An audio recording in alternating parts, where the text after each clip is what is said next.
Bonjour Madame Mariam Tindou Camara. Bonjour. Vous êtes la fondatrice de l'agence de communication Bantou. Pour rappel, votre agence est spécialisée dans la communication digitale du numérique.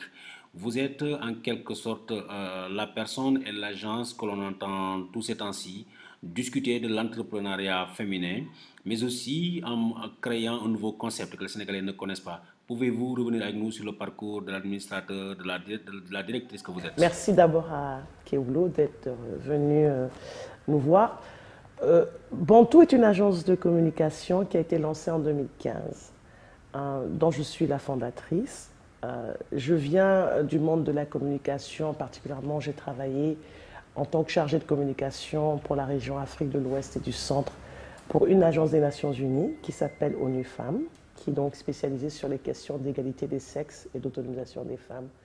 Et c'est au terme de donc, mon mandat, ma mission en tant que chargée de communication, que j'ai décidé de créer une agence qui travaillerait et sur les questions de développement et sur les questions de promotion des talents jeunes et féminins.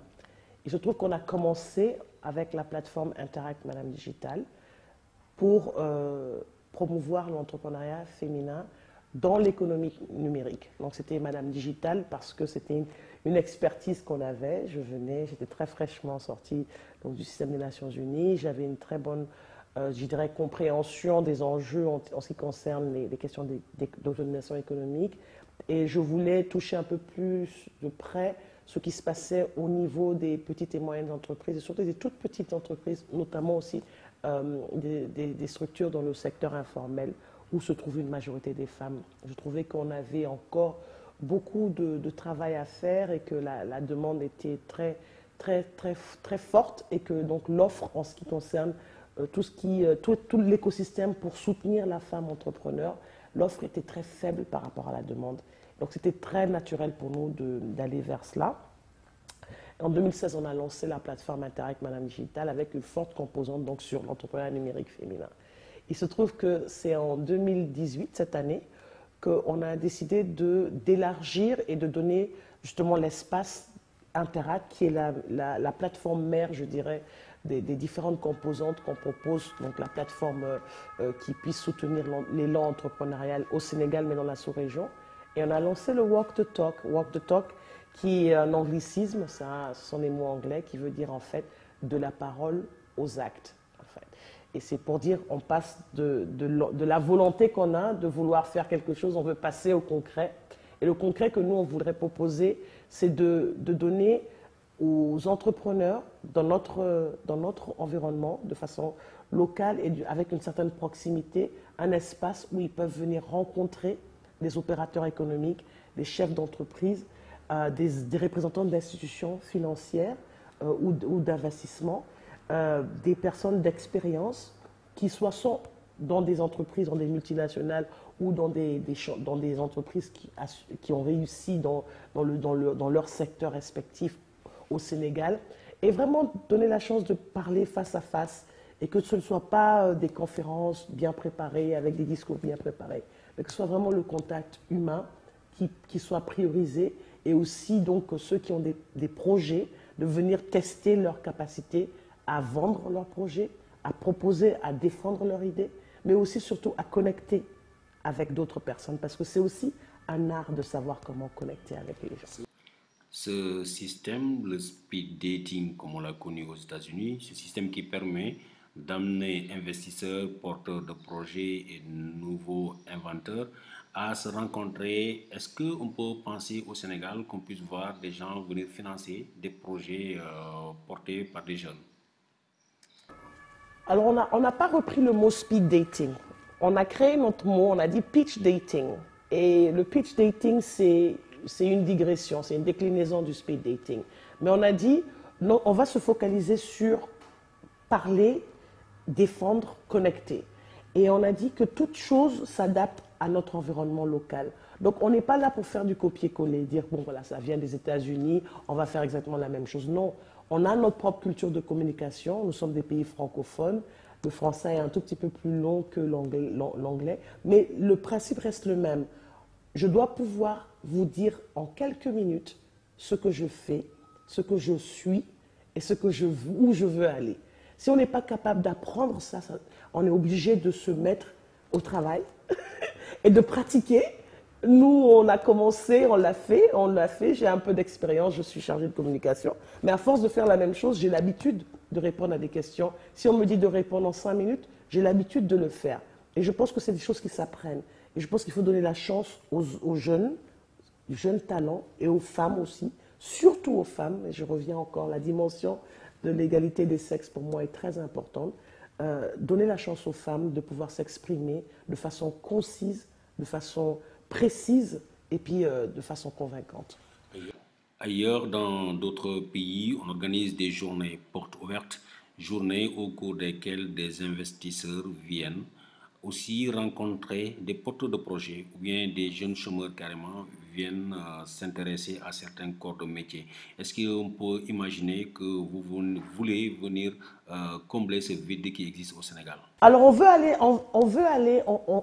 on tend vers, en tout cas, je dirais, un futur qu'on voit ensoleillé. On ne veut pas définir ce futur. On a dit on va planter, on va semer les bonnes graines. On a la volonté de créer d'abord une activité mensuelle. On en a fait déjà 2. On a la volonté de pouvoir attirer les bonnes énergies, c'est-à-dire que non seulement des porteurs de projets qui ont envie de venir se prêter à cet exercice, mais aussi des investisseurs ou des représentants d'institutions qu'on appelle des experts, qui eux aussi ont besoin d'avoir ce contact. On s'est rendu compte qu'en plantant justement, en faisant le bon mix entre les participants, les invités experts, les partenaires. Donc, la première session, la session inaugurale, on a eu un partenaire qui était une organisation non gouvernementale, une ONG, mais qui est présente sur le territoire, qui s'appelle le REPDEN, qui est un réseau de femmes qui sont dans différentes régions au Sénégal, à peu près 7 régions, et avec un réseau de à peu près 3000 membres, qui sont venus avec une représentation. Pour la 2e et la 3e et la 4e session, on a une multinationale globale, Myers Klein, qui est leader mondial donc, dans le transport, la logique du transport maritime, qui est venue, qui a sponsorisé des thématiques sectorielles, donc sur comment favoriser le commerce régional et local. Et donc l'idée, c'est qu'à chaque fois qu'on puisse avoir un porteur du thème qui va pouvoir nous aider à attirer les intervenants, les acteurs, les opérateurs autour de ce secteur.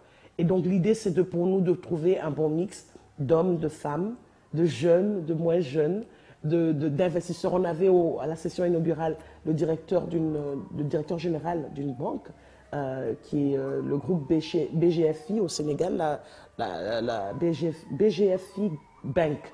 Donc je pense que c'est l'un des premiers groupes en Afrique centrale qui était là, mais c'est quand même numéro 1 d'une institution financière. Et donc l'idée pour nous, c'est qu'on puisse arriver d'ici le début 2019 à ce que vous dites, qu'on puisse avoir donc les bonnes étiquettes, les bonnes structures qui se disent ça c'est un endroit où on peut vraiment non seulement attirer des talents, mais aussi permettre à des jeunes ou des femmes de pouvoir défendre leur vision, de rencontrer des potentiels partenaires. Et je voudrais revenir sur quelque chose de très important. Tous les partenariats ne sont pas nécessaires que des partenariats investisseurs financiers. Vous savez, je vous dis encore une fois, vous pouvez donner à quelqu'un beaucoup de poissons, mais s'il ne sait pas pêcher, il finira ce poisson très vite et il ne saura pas comment rapporter encore plus de poissons. Je pense que c'est important de parler de coaching, de formation, que ces mentors, ces champions locaux sénégalais qui sont présents ici et qui n'ont pas le temps de venir de temps en temps pour 2-3 heures rencontrer des personnes lambda qui ne sont pas dans des réseaux. Tout le monde n'est pas dans des réseaux qu'on connaît. Il y a des réseaux qui font des choses intéressantes ici au Sénégal. Mais on s'est dit qu'on n'allait pas s'associer forcément avec des grands réseaux. On voulait donner la chance à toute personne qui répond à des critères de sélection, qu'on a un filtrage, qui puisse venir parler et défendre leur projet. Donc, il faut qu'on soit très clair. L'idée, ce n'est pas de dire l'espace va venir vous donner des investisseurs qui vont venir vous donner de l'argent. L'espace, c'est vous permettre de comprendre ce qui se passe lorsque les gens se rencontrent. Apprenez à vous défendre, apprenez à vous présenter, apprenez à partager votre idée, à vous rendre attrayant, vous et votre vision et votre projet. Je pense que c'est beaucoup plus important que de donner 1 million ou 2 millions. Aussi, l'une des difficultés que rencontrent les jeunes porteurs de projets et entrepreneurs, c'est le fait de trouver une banque qui accepte de les financer, qui accepte de mettre à leur disposition un fonds de roulement. D'ordinaire, les banques sénégalaises ici sont plutôt reconnues comme étant prêtes à vous garder votre argent plutôt qu'à vous prêter de l'argent, qu'à investir dans les projets. Est-ce qu'aujourd'hui, on peut s'attendre avec vous à essayer d'amener les banquiers pour qu'ils essaient de changer en quelque sorte leur méthode et à écouter ce que les jeunes entrepreneurs ont envie de dire? Je ne peux pas dire que notre ambition, c'est de faire changer la politique des banques, parce que nous ne sommes certainement pas des experts en cela. Mais je pense que quand un directeur de banque vient écouter les défis, les challenges, les obstacles que vivent les entrepreneurs, je pense que ça sensibilise, parce qu'ils sont à un niveau de décision. Ils font partie de différents cercles et niveaux de décision, que ce soit local, régional ou global. Et je pense que souvent, si on veut demander à l'Afrique de définir son futur, il faut que ceux qui sont à la place des décisions puissent justement avoir la conviction que c'est la bonne chose à faire pour pouvoir influencer les décisions qui se prennent en dehors de nos capitales. Donc, il ne s'agit pas de dire que quand un banquier va venir, il va changer immédiatement sa politique. Mais je pense qu'il peut changer son regard sur le fait qu'on pense que dès qu'on donne que les entrepreneurs, leurs projets, c'est des projets à haut risque, on ne peut pas leur faire confiance. Nous avons, dans les 2 sessions, nous avons des champions locaux. Je peux citer la structure Wikari, qui est un champion local sénégalais, qui est une des premières structures du Sénégal à avoir mobilisé à travers les fonds du Teranga Capital, qui ont levé des fonds et qui est une structure de distribution de logistique, en logistique de transport. Monsieur Oumariam, le cofondateur, et le Chief Sales Officer était avec nous, parmi nos experts, mais aussi il a intervenu. Il a parlé des problèmes comment arriver à faire du commerce transfrontalier quand il y a autant de barrières douanières. On a aussi les cofondateurs de African Payment Gateway, qui est une structure en fintech, qui sont aussi des anciens exécutifs du groupe Wari, qui est un autre champion local dans la finance mobile. Je pense que c'est important de montrer qu'on est capable non seulement de demander à ces jeunes champions locaux et des moins jeunes d'ailleurs, de venir s'exercer avec d'autres pour pouvoir leur dire quelles sont les difficultés qu'ils ont eues. Comment les jeunes aujourd'hui pensent qu'on arrive, on devient un Mark Zuckerberg de Facebook, on a eu une bonne idée et puis ça se passe en 1 ou 2 ans parce qu'on a eu des financements. Eh bien non, il y a des histoires d'échecs. On tombe d'abord. Il faut qu'on apprenne à se relever quand on tombe. Il faut qu'on apprenne justement à savoir où taper, comment présenter sa vision, sa structure. Et je pense qu'il n'y a pas assez, il n'y a vraiment pas assez d'espace qui donne la chance à ce que les entrepreneurs, hommes ou femmes, jeunes ou moins jeunes, puissent venir composer de façon très simple, pas lourde, sans compétir aussi, parce que les concours, les compétitions, il y en a assez, mais qui viennent vraiment pour pouvoir poser des questions. Alors, un directeur de banque, il peut être intéressé à rencontrer certaines personnes où on sent qu'il y a vraiment du potentiel, du talent, et ils peuvent donner de la chance à des jeunes, sans forcément que ce soit que de l'argent, mais à les recommander à d'autres structures qui peuvent prendre plus de risques qu'une banque normale. Parce qu'il y a des fonds d'investissement qui sont là aujourd'hui. Il y a des cercles aujourd'hui qui aident à porter des propositions de projets. Donc je pense qu'il faut... nous, notre intention, c'était de dire seulement, on est ici, le Sénégal appartient à tout le monde. Il n'appartient pas qu'à une poignée de personnes. Il n'appartient pas qu'à des multinationales.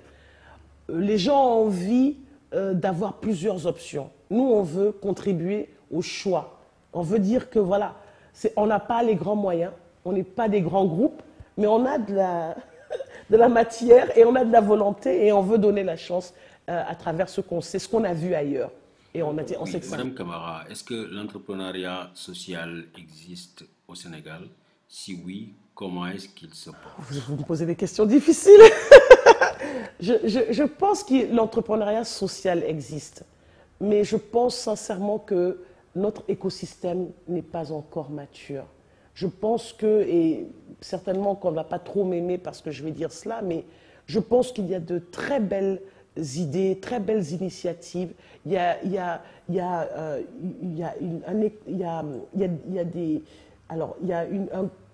un écosystème bouillonnant qui veut aller de l'avant parce que le Sénégal, quand même, dans la sous-région, propose un environnement stable en termes de paix, en termes d'administration, je dirais, par rapport à certains pays de la sous-région, en termes aussi structures financières capables les transactions financières passent, je dirais, un peu plus vite au Sénégal que dans certains pays. Il faut que je dise les choses avec un discernement quand même régional.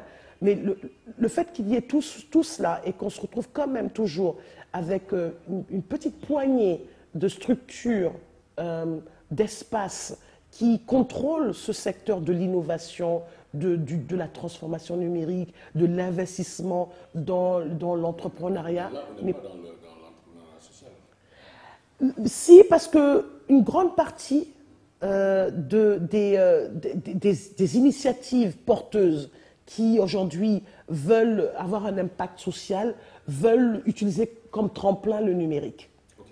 Donc on ne peut pas dissocier l'entrepreneuriat social tel que je le vois aujourd'hui avec la transformation numérique qui est en cours. Beaucoup de propositions qui sont faites aujourd'hui, que ce soit en agriculture, que ce soit dans la pêche. On avait invité Aiwaijan, qui est un autre champion local qui fait un service de livraison de poissons, de produits halieutiques en ligne. Aujourd'hui, on tend vers la digitalisation. Donc, oui, Madame Camara, puisque aujourd'hui c'est votre agence, l'agence Bantou, qui essaie de regrouper toutes ces personnes qui travaillent dans le domaine du social, est-ce qu'on pourrait être amené à avoir un rassemblement pendant lequel on pourrait récompenser les personnes qui, de par leurs actions, auront impacté la vie des populations sur le terrain? Écoutez, vous avez dit quelque chose, je vais corriger. Bantou n'a pas ni la vocation ni la mission de dire qu'elle va regrouper les champions locaux. Mais si vous qui en parlez... Je parle, oui. Dans notre vous parlez d'un domaine qui n'est pas très bien connu des Sénégalais. Il y a beaucoup d'initiatives de reconnaissance ou de prix de mérite. Il y a des prix d'entrepreneuriat social, il y a toutes sortes de prix. Attention, ne nous méprenons pas. Il y a des structures ici qui sont très grandes, qui font des prix chaque année pour reconnaître une femme dans le numérique, un entrepreneur social. Moi je dis, ceci pour un pays de 14 millions de personnes ne peut pas être réduit à 2 ou 3 structures qui font cela. On dit qu'il faut ouvrir l'écosystème, il faut laisser les nouvelles énergies, il faut laisser les initiatives petites ou grandes apporter leur contribution de façon assez, je dirais, ouverte. Et par rapport à cette question spécifique que vous avez donnée, moi je pense que si je vous dis comment l'idée de Walk the Talk a germé, et ils le savent d'ailleurs, j'étais invitée à une conférence à Tanger en mai, qui s'appelle le Sci-Fi Africa, et j'étais avec des collaborateurs, des collaboratrices, des amis, et on s'est retrouvés, on était 3 femmes. J'ai été invitée par deux de mes amis qui sont dans la communication et qui sont aussi dans l'entrepreneuriat. Et on s'est retrouvés sur une plateforme où j'ai rencontré 5 ou 6 personnes qui sont du Sénégal, que je ne voyais jamais au Sénégal, dans les conférences. Et je trouve que je tourne beaucoup parce que je fais des relations publiques, je fais de la communication, j'ai un portefeuille client. Et c'était des cerveaux, des personnes brillantes, dont Oumariam, dont Omar Ndao de APG, dont Mbaye Seck Diop, dont Basile Niane de Social Network, qui est aussi un influenceur. On s'est tous retrouvés et j'ai dit, mais je ne comprends pas comment se fait-il qu'on ne se voit pas assez. On avait des discussions très intéressantes sur le développement, le devenir de l'Afrique, le devenir du Sénégal, l'entrepreneuriat. J'ai dit, mais ça ne peut pas rester entre nous. Il faut qu'on arrive à ouvrir sa discussion. Quand on va rentrer, je vais proposer qu'on puisse avoir un espace où on va se rencontrer. Ils ont dit, d'accord, vous êtes dans la communication, faites cela, mais on viendra, on soutiendra. Donc c'est parti d'une petite idée. Mais c'est parti parce que je me suis rendu compte que je rencontrais les mêmes personnes, les mêmes gens dans les mêmes écosystèmes et que ça ne respirait pas. Et qu'il fallait aussi que ces gens-là qui sont occupés parce qu'ils sont en train de construire leur structure, qui sont occupés à chercher des fonds pour développer leur structure, ils n'ont pas le temps de passer tous les jours dans des conférences. Certaines conférences, il y a des profils qui sont devenus des stars de conférences. C'est des professionnels de conférences, professionnels panélistes, professionnels experts. Quand on est entrepreneur, on n'a pas le temps de passer à toutes ces conférences. Mais moi, je travaille dans la communication. Je cherche, je renifle pour voir où sont les talents, où sont les personnes qui peuvent enrichir le travail que je fais. Donc, pour répondre à votre question, l'entrepreneuriat social, il existe, mais est-il exposé? C'est plutôt la question que vous nous demandez. Est-ce que les bonnes personnes qui sont vraiment en train de travailler sur le terrain sont les personnes les plus visibles? Je ne pense pas du tout. Je pense que justement, il faut inverser cette tendance. Les gens qui sont, que ce soit de Dakar à Ziguinchor, en train de travailler, ils n'ont pas le temps de participer à des conférences, n'ont pas le temps de venir s'exposer, n'ont pas le temps d'aller chercher des financements. On doit les attirer. On doit leur dire, écoutez, même si vous n'avez pas le temps, trouvez un moyen de vous connecter. Il y a une plateforme qui va aider à vous rendre visible. Il y a une plateforme qui va vous aider à rencontrer des opérateurs économiques. C'est une ambition, elle est peut-être au-delà de nos moyens, mais je pense que c'est quand même louable de vouloir le faire. Et donc, je termine en disant que l'entrepreneuriat social existe bien, bel et bien au Sénégal. Mais je pense qu'il est temps pour nous d'ouvrir un tout petit peu les vannes et de rendre cet espace beaucoup plus respirable pour tout le monde. Cette ouverture des vannes m'amène à envisager de vous poser cette question et certainement ce sera la toute dernière.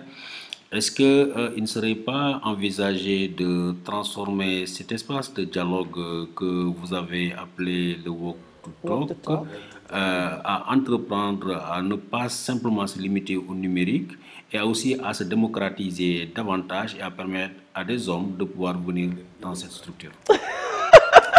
Là, c'est difficile. Les deux premiers panels étaient 100% exclusivement féminins.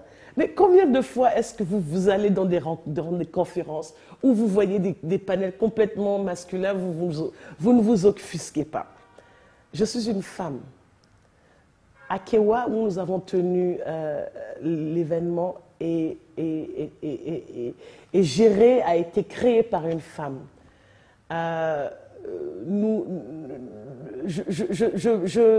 Le travail que je fais avec passion, il est modelé à l'image de mes expériences de femme entrepreneur.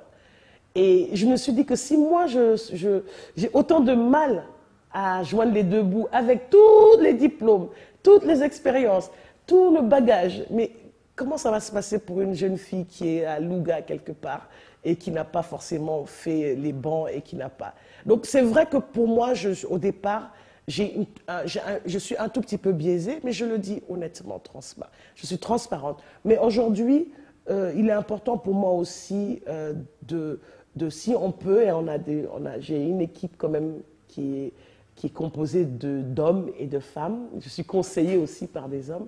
Et l'idée aussi, c'est de ramener justement cette dimension démocratiquement parlant, comme vous le dites, de ramener la jante masculine autour de la table sur les questions qui sont liées aux entrepreneurs qui sont des hommes et sur les questions qui sont liées sur les entrepreneurs qui sont des femmes. Je pense que c'est ce qu'on veut de toute façon, c'est beaucoup plus équilibré. Donc on ne veut pas que être des femmes qui se parlent entre elles, qui parlent qu'à des femmes, qui réclament que des femmes. Non, ce n'est pas la vision du monde que j'ai. Donc j'espère. Voilà, cette fois-ci, je vous le promets, c'est la toute dernière question, je n'en poserai pas une autre. Je suis une ambassade, je suis une institution, je suis une communauté. Je voudrais rencontrer un public à qui j'aimerais exposer ma manière de fonctionner, comment je travaille, comment je vois le monde. Je voudrais faire naître des vocations dans le public. Comment est-ce que je pourrais faire pour participer à votre Walk to Talk? Ben vous venez, vous nous envoyez. Nous, on a fait deux modèles. Notre modèle économique, parce que nous sommes dans l'entrepreneuriat social, c'est d'abord de ne pas mettre la pression sur le participant qui doit venir, parce que nous avons mis un coût pour pouvoir aussi un tout petit peu filtrer et permettre à les gens qui veulent vraiment venir dans cet espace puissent vraiment dire, bon voilà, j'ai investi dans cette action dont je veux récolter des fruits. Mais on a mis la pression plus sur les entreprises et les organisations. Si une institution ou une entreprise souhaite avoir accès à cet espace, tout ce qu'ils auront à faire, c'est venir nous voir, nous envoyer un mail, demander à nous rencontrer, dire « je voudrais travailler sur cette thématique, je voudrais que vous nous aidiez ». Nous sommes une agence de communication. Notre force de frappe, c'est la mobilisation. Nous, on ramène, on développe des stratégies de mobilisation et on ramène ce que le sponsor ou le partenaire ou le client veut. Donc c'est ce que nous, la meilleure façon de répondre à cette question, c'est que c'est ça notre travail. Notre travail, c'est d'aller chercher ce que le client demande. Et donc nous, on dit, vous avez l'entreprise, vous avez l'institution, vous avez le mandat, vous avez la mission. Vous n'avez pas le temps de faire le travail de mobilisation, de communication. Laissez-nous le faire, mais aidez-nous à couvrir les coûts de pouvoir aller à Akewa Concept, les coûts de pouvoir avoir un agenda, un joli agenda bien présenté, le coût de pouvoir offrir un petit cocktail aux gens qui seront là pendant 2 heures, 2h30 ou 3 heures, le coût d'avoir des supports de communication qui puissent présenter les messages, le coût qui nous permet de produire l'action. C'est ce qu'on demande. On ne demande pas à faire de bénéfices. On voudrait pouvoir justement répondre aux besoins, utiliser notre expertise et faire en sorte que les objectifs qui sont escomptés soient atteints.